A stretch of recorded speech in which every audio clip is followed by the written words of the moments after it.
All right, welcome back to another episode of the Fourth Bag. We are now on episode 14, and we are here in week 6 of the NFL season. Dean, it's a water sort of day here. What do you got going on there? Bear Runner Blonde. Something different, I guess. All right, cheers, dude. So last week was a bit of a rough one as it goes for picks. I know that we kind of threw out some like casual baseball predictions, and looking back, I think that didn't go well. That didn't go well. And I mean, Jays fans, they just, we were in it for the long haul, thinking maybe this was the year. And then that 8-1 over Seattle it was gut wrenching. It's just too bad. Yeah, that was one of the worst comebacks in postseason history. Second worst ever, actually. And the worst ever meltdown for any team that scored another run. So there was the Philadelphia A's were down 8-0 to the Cubs in 1929 and won 10-8. The Boston Red Sox were down 8-7. No, sorry, they're down 7-0 to the Tampa Bay Rays in 2008, and they won 8-7. The Jays were up 8-1, and they lost 10-9. So like I said, that's the worst comeback ever for the worst lead blown and given up by a team that scored another run in the game. Yeah, when they were kind of moving and they were turning, the offense was moving, I thought, man, I think that they didn't get enough runs when they could have. I watched the post-game show and I sat there and I thought to myself, you know what? I'm going to soak it all in right now and then just forget about it. And it was a season, sort of a lost season for the Jays. Unfortunate way to end it. With the ending of one Toronto sports season, we do have the beginning of another. And as a Habs fan, reminiscing over our success potentially in recent years, it was pretty sweet last night to take in that third period and see Montreal pull out a win over Toronto. I got to get it in while I can, because Toronto's favored to win and Montreal's favored to come in last, and so you know what, I'll take 1-0 to start the season. Opening night win over the Leafs. You got to enjoy it while you can. Yeah, the Leafs are probably going to be in the playoffs and the Habs will probably not, but you never know. Yeah, now, I mean, I was able to salvage the baseball a little bit. I did bet on the Phillies in both individual games. I thought the first game I took Wheeler. I thought because I was betting on Wheeler. And then the second one, I was like, I already won this one. What the hell? Let's go with the second one. And I took the Padres in the decisive game against the Mets as an underdog, and Musgrove just had it dialed in. And the Padres are live. They got a real chance to beat the Dodgers. I don't know if they do, but they got a real chance. The Phillies have a real chance to beat the Braves, as much as I hate to admit it. Again, I don't think they do, and I hope they don't, but they're in with a chance. I like it. So with regards to your football picks from last week, we'll talk about those real quick and we'll get those out of the way. I don't know if like regression to the mean we talked about, maybe that's the case here, but the Jags, they lost to the Texans. The Dolphins lost a quarterback and they lost to the Jets handily. The Lions lost 29-0 to New England. Tampa Bay won but couldn't cover, and then the Saints did pull it off over Seattle. Give me some of your thoughts on how those went. Well, Chris, I don't imagine anybody could have forecasted Miami losing the quarterback on the first play of the game. That was a tough one. And it wasn't, I mean, it looked handily the Jets-Dolphins game in the final score, but it was 19-17, and Miami had the ball in Jets territory in the fourth quarter. So, I mean, yeah, the Jets sort of pulled away late, but if Gesicki catches that pass and Miami's able to continue that drive, maybe they score a touchdown with it and they go ahead 5, and then who knows what happens from there, as opposed to settling for a long field goal attempt, which was no good. Jags outgained the Texans by almost 200 yards. I think it was like 174 yards or something like that they outgained them by. They just couldn't finish any drives. Lawrence got picked off in the end zone. And then there was that absolutely boneheaded play where the defensive lineman hauled Mills down on a dead ball. He had the neutral zone infraction, committed the neutral zone infraction, and then just threw Mills to the ground for no good reason. and then they got 15 yards. It was 3rd and 20. They let it would have been just 3rd and 15 if he didn't do that. They still would have probably stopped them and forced a punt, and it still would have been tied. And then maybe Jacksonville gets a touchdown and cut pushes. But that was kind of ugly. Detroit was a bad pick. I guess they're just the same crappy Lions they've always been. I mean, I don't know what to think about the Jags. I mean, they outgained the Texans, but that's a sign of a team that's not ready to make the playoffs yet, because playoff teams win at home against the Texans handily and cover in that situation. And Tampa Bay, man, they just forgot to play the fourth quarter. I thought that was a lead pipe lock when they were up 21-0, and then they just shit the bed, gave up 2 scores, and then Brady gets that roughing the passer call, which was just ridiculous, but not the worst. Did you have some interesting stats on roughing the passer calls you wanted to share? Oh yeah, we'll get to that in just a second. I mean, that wasn't the worst roughing the passer call of the week. The Monday nighter, when Derek Carr, who Brady is referred to as the motherfucker, he was when Brady was pursuing free agency, he was interested in the Raiders, and the Raiders were sticking with Carr. And Brady apparently Derek Carr's the motherfucker. Brady said, "You're sticking with that motherfucker." So he just got strip sacked. Carr got strip sacked, and Kansas City recovered the ball, and they would have been set up in Raider territory with a chance to cut it to 3 or 7 at the half. Instead, the Raiders got that ball at midfield, got a field goal, 20-7. The Chiefs made it 20-10. But still, we're talking about a 3 or a 7-point game instead of a 10-point game. That's a difference there. And Chiefs ended up winning, so I guess all was well that ended well. But yeah. So now on to the roughing the passer statistics.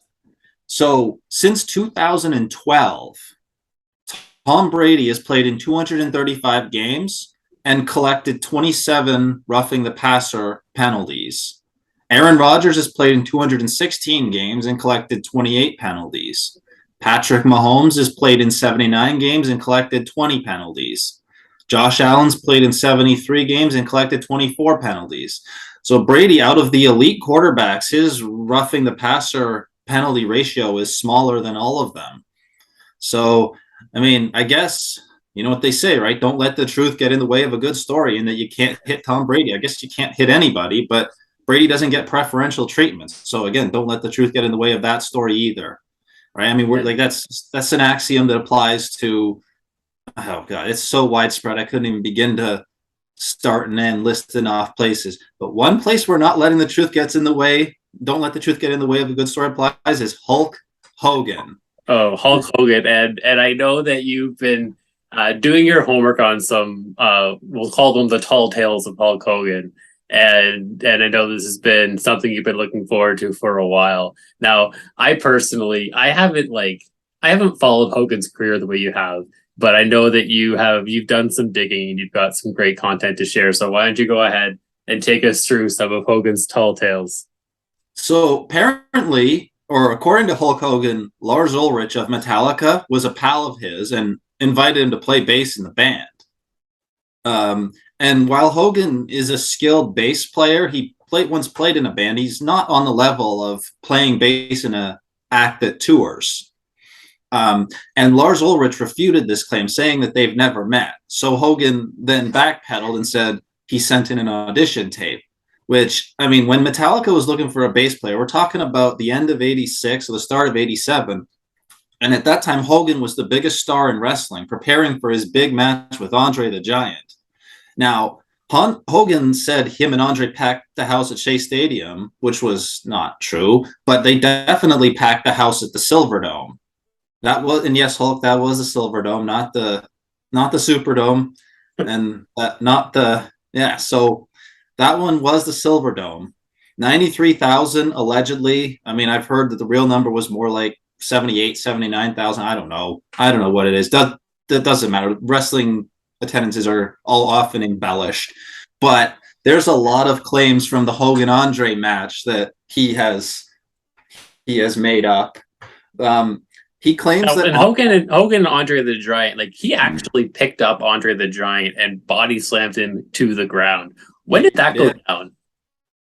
Well, that was a spot later in the match, right? And he Hogan claims that spot was called on the fly, that Andre called the spot right on the fly, and that he didn't know beforehand he was slamming Andre, which is a lie because they practiced that spot on the house show circuit before, and there is no way that Vinnie Mac was going to let the biggest show of the year, the biggest match of all time at that point, happen without having it planned in advance. Hogan claims Andre was 7'4" and 650 or 800 pounds, depending on what version of the story it is. Really, Andre was, no, at least the 7'4" part, that's something that's been claimed in wrestling, even though it's not really his true height. Again, heights are another thing. Heights and weights are embellished in wrestling as well, but he was nowhere near 650 or 800, and that's definitely made up. And Hogan claims that he tore every muscle in his back and tore his bicep on that body slam of Andre. And okay, so sorry, we lost Dean for a second there, but I know we were just talking about Hulk Hogan slamming Andre to the Giant into the ground, and he was I think he tore he tore his bicep and hurt his back. And apparently that also knocked out your power. Yeah. So big slam by Hulk Hogan comes through yet again. Yeah, I guess right as we're talking about the slam heard around the world was the power failure that caused the change of plans. Yeah, and I mean he like I said, he claimed Andre died 6 days later when he actually died 6 years later. Andre died in 1993. So I mean he's just like so. And while we're on Andre, Hogan once claimed that Andre took a shit in a hotel bathtub and filled it right up to the taps. And I mean, I think if you had enough shit in your body to do that, that's a medical emergency.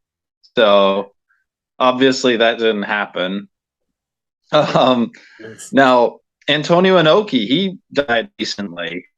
And Hogan claimed that Antonio Inoki almost died in their match in 1983 and had to be resuscitated with CPR, and that Hogan had to flee Japan to escape the Yakuza, except that he came back many, many times over the next, 10, 20 years to Japan. So, I mean, I think he was in the clear, but so he kind of made that one up. So he was asked to join the UFC in 1993.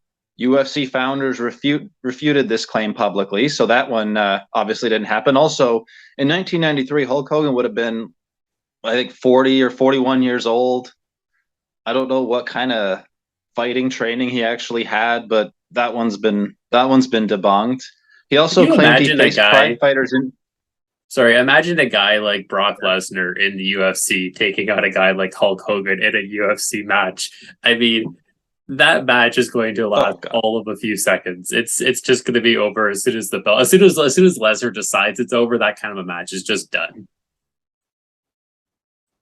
Oh yeah, I don't know about. Well, obviously now that Hulk Hogan is 60 years old and has had 18 back surgeries or whatever he's had, obviously he wouldn't stand a chance now. But even if you took Lesnar, in his prime versus Hogan, at age 40, yeah, that wouldn't have been. But I mean, primitive UFC was a lot different from this one. It was a lot more kind of carny-ish. And if you watch the early cards, there's some sumo wrestlers in there, and there's some there's all kinds of different people of disciplines, and nobody was a mixed martial artist. Everybody just had like one discipline. So there was Hogan also claimed that he granted a Make-A-Wish for some kid in the UK and gave the kid a ticket, like a front row seat for the 1992 SummerSlam card in Wembley Stadium. That sounds like a really nice thing to do. Oh, it would have been a phenomenal thing to do, except that Hogan wasn't in the UK in 1992, and he wasn't on SummerSlam that year. He had worked his last match for a year at WrestleMania 8. So he wasn't there. He also claims that the song, there's more to that story. He claims that he was working the card, and when he saw that seat empty, he knew the kid had died. And then he wrote a song called Hulkster in Heaven and donated all the proceeds to that kid's family. Except that UK has the thing is the UK has socialized medicine, so they wouldn't have really needed too much. It's not like the US where you get 3 stitches and it costs you $700 or something stupid like that. We'll actually let's end on this note. When Hogan was on trial in the Gawker case where his sex tape was leaked, apparently it came out that Hulk Hogan has a 10-inch penis, but Terry Bollea does not. And my life is a lot richer and more complete for knowing that. I mean, it just shows you how he kind of immersed himself into the gimmick of. I don't even know what to say about that. Like where does that? I mean, and I don't have Gawker anything to trial, add to that, Dean. I'm sorry. That's just that one's gonna have to just sort of live on its own. I'm having these of Hulk Hogan wearing his tights, and I just need to move on. I think that we're done here. I mean, again, like, yeah. So we'll have to pick this up again another time, and until then, we will talk about week 6 of the NFL season.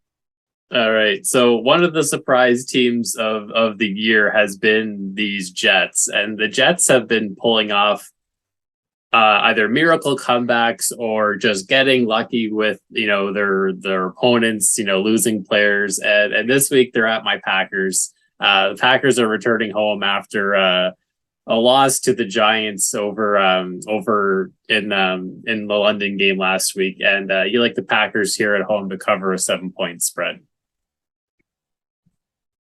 Yeah, in the UK, that was a bit of a different animal for them because the Packers coach apparently didn't really know what time it was there. His circadian rhythms were all off, so he was showing up late to meetings, and there was a real chaotic sort of, I guess, week leading up to the game, and the Packers had the lead at half and then blew it. But they're back home this time. He's going to know what time it is, and. I mean, the Packers will be able to put a good second half onto a good first half, and they'll take care of the Jets here. My hope is that they do take care of at least one of the two New York, New Jersey teams over the last 2 weeks and sort of run it back after, they lost their first, they won a few in a row there. And they need to get back on track. The next one you've got is the Bengals, and they're on the road, 2-point favorites on the road. You like them to cover a 2-point spread against the Saints.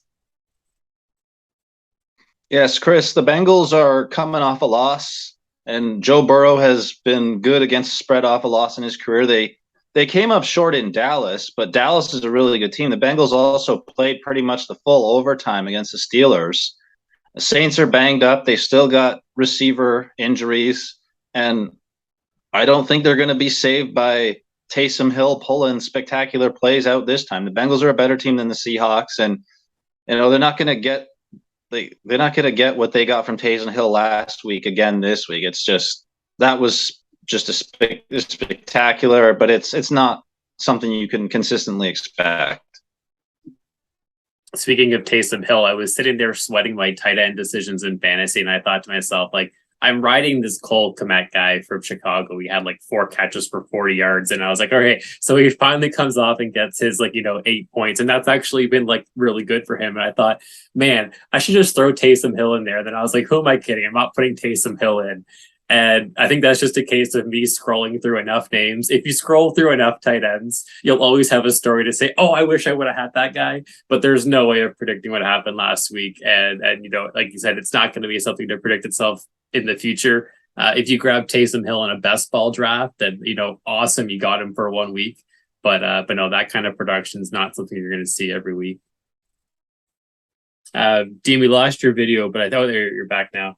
The next game you got is your Dolphins. Your Dolphins are at home, and you like them to cover. They're at home 3.5 plus 3.5. Miami at home to the Vikings. Sorry, I keep messing up my lingo there. So Miami plus 3.5 over the Vikings. Tell me why you like Miami this week. I think they down Tua and down Teddy. What's going to go on with Miami this week? Well, Bridgewater's been cleared, but they're still going to start Skylar Thompson. I mean, Thompson showed flashes, and he showed that he can make passes, and he's going to get an opportunity to practice with the first team all week. I mean, if McDaniel has the option to play Bridgewater, but he's playing Skylar Thompson instead, that tells me that he has confidence in him. And the Vikings secondary is not very good. You can hit. You're going to have open receivers. They're going to be able to move the ball. Minnesota's 4-1's deceptive. I mean, they had a close win against New Orleans and a close win against Detroit and a close win against Chicago. And they could have very easily lost all of those games, really. They were up 21-3 against Chicago and found themselves trailing at one point. So, Cousins is not exactly Mr. Spectacular. Now we should clear the air before we do the last two picks. We should clear the air about last week. I did the Kirk Cousins guaranteed money thing. I want to touch back on that for a minute. Sure. I did some digging, and I found that he signed for a combined, after next season, he will have made $185 million in salary that's been fully guaranteed. So, I mean, he's got 100% fully guaranteed contracts, which is, I mean, nobody can do better than that technically.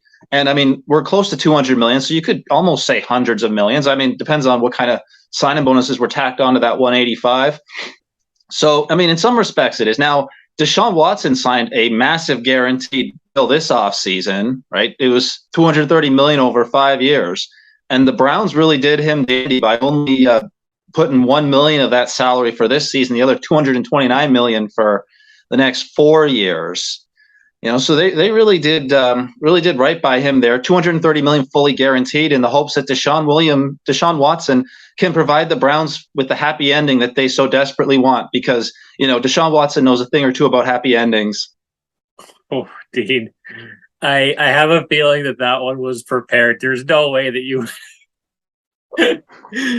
Oh man, Dean, I respect the fact that you went back and did your homework, you did your own fact check to make sure that you had yourself covered there.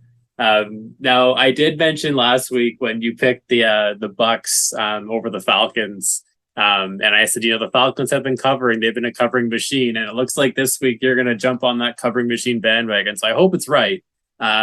I hope so too. Yeah, the Falcons at home, they're against the 49ers, and 5.5 points. You like the Falcons you like the Falcons plus 5.5.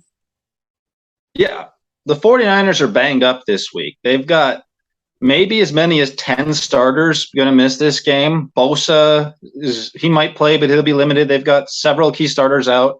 They just played a road game against Carolina, so now they're playing another one. And Carolina's not Atlanta. Mariota is playing a lot better than Baker Mayfield is this year.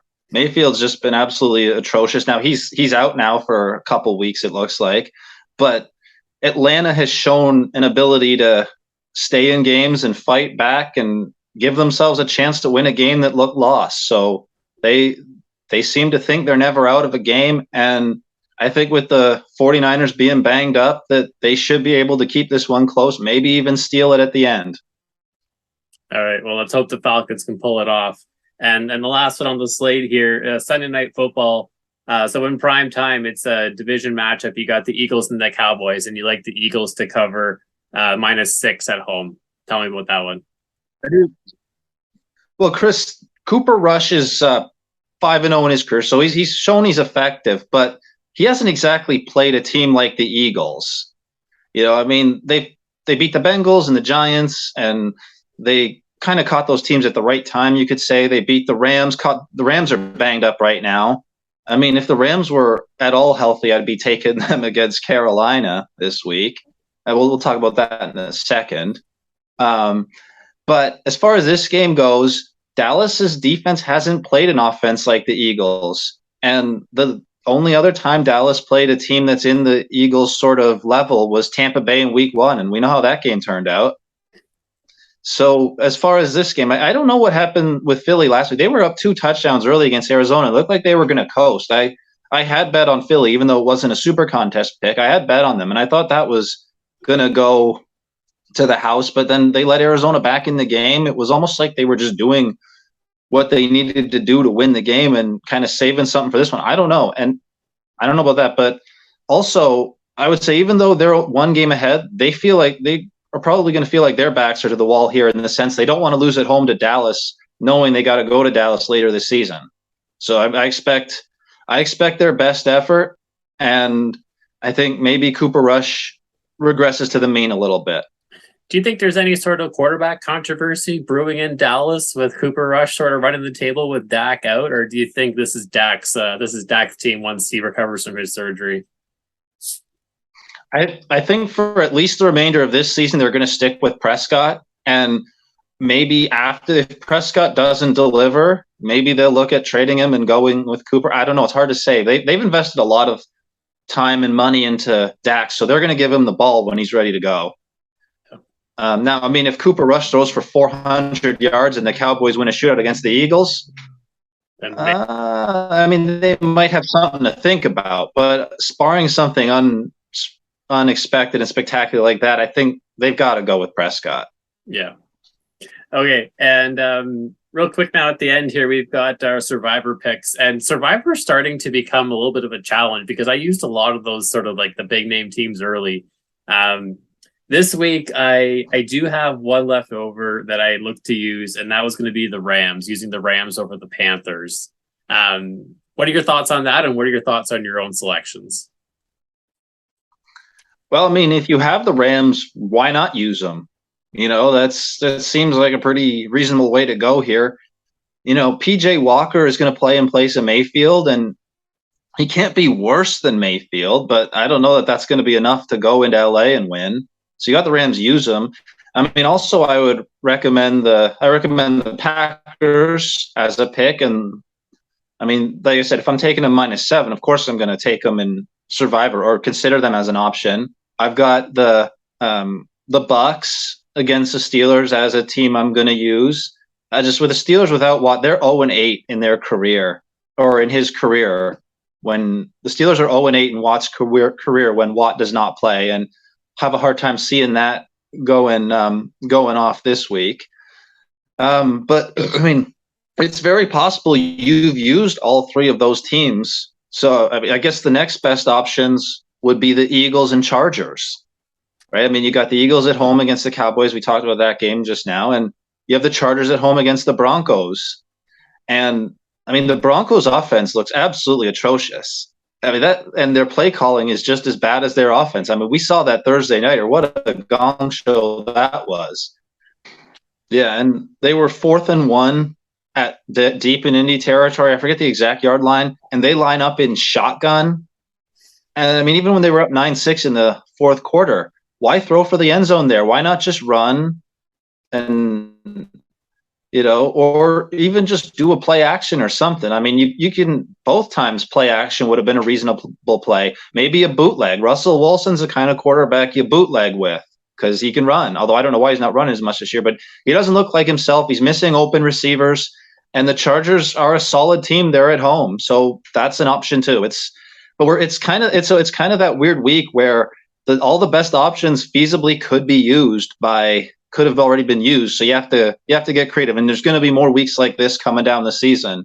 But you still got to take the best option available, because as we get deeper into the season, you have more information. And at my cornhole league this week, the guy told me he picked Denver, even though we had Buffalo in the can, right? He still had Buffalo on deck that he could have at his disposal, and he got a little bit too into the sauce on Thursday night and chose Denver as his Survivor pick, and that did not work, right? And you don't want to make gambles early in Survivor knowing you've got great teams still at your disposal, and you went out knowing you didn't use the best option available. You don't want that. Generally speaking, the advice in Survivor is to use those teams that you know are good. Use those teams early. Use all those bullets in the chamber, if you will. And then when it comes down to it, at least you've got a body of work to base a decision off of if you've got some close decisions to make sort of mid-season.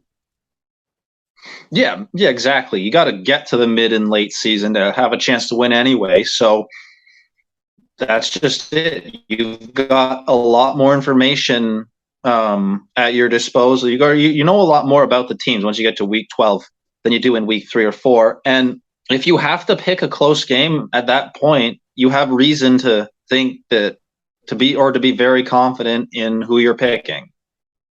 Absolutely. Well, Dean, this week has been a bit of a roller coaster. We made it through a power outage and made it through some baseball stories, and I mean, rough week in the wild card round. Hopefully, the division goes a lot better. Do you have? Do you want to throw in a World Series pick potentially, or do you want to save that for another time? Yeah, I mean, I gotta take Houston. I gotta go with a rematch of last year. Hard to see who beats Houston, and I'm not gonna go against Atlanta until they show me a reason. I mean, like I said, any one of those 4 teams look like they could win, with the Phillies and Padres looking like they're playing their best baseball at the right time. But how do you Braves? I mean, I'm a Braves fan. They won last year. I gotta ride that. I made a lot of money this last couple of years with those guys. So why not? Sounds good. I will be watching the What do you got? What do you think? I do still have one quick ticket on the Braves, and I threw a little bit of money on the Yankees. I don't like the Yankees, but I thought, you know what, when they were way up, I think my issue with betting on baseball is that I bet on teams when they're favored to win. I need to bet on teams before they break out. Bet on them when they got some plus money on them. So I tried that with the Blue Jays, and that didn't work out. But I do have some money on the Braves, so we'll hope for them to pull it out for a repeat. Won't be rich, but I'll make a few bucks. Yeah, well, I mean, there's a reason why teams are at long odds and teams are at short odds. The teams that are at short odds are expected to win and often do. Teams are at long odds are there because they're like the Jays, where they're pretty good, but they're not at that level. Fair. I mean, but again, that's how you make money. You find the team that's overpriced, or that's overpriced. That's the overlay where their odds are a lot higher than they should be, and then when you're right, you cash in. All right. I think we might have lost Dean Pearl. Dean, thank you again for joining us. Apologies for all the technical delays this week, but we'll be back at it again next week, hopefully with some reliable internet connections, and we'll see you again next week. Cheers, Dean. Take care.